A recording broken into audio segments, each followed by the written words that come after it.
انا هقول لكم دلوقتي آية قرآنية، يا رب الصوت يعجبكم واعملوا لايك في الفيديو. بسم الله.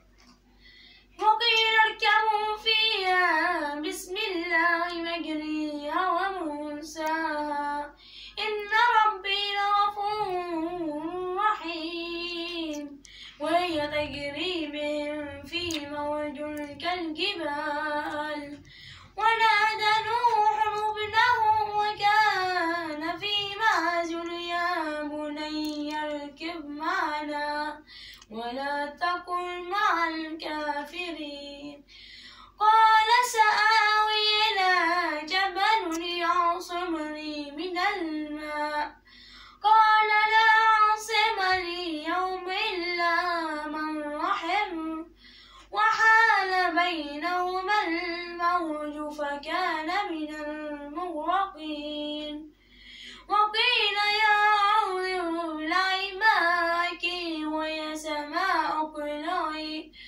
وقضي الأمر واستوت على الجودي وقيل بعدا للقوم الظالمين. صدق الله العظيم. يا رب الصوت يعجبكم يا جماعة، وباي باي.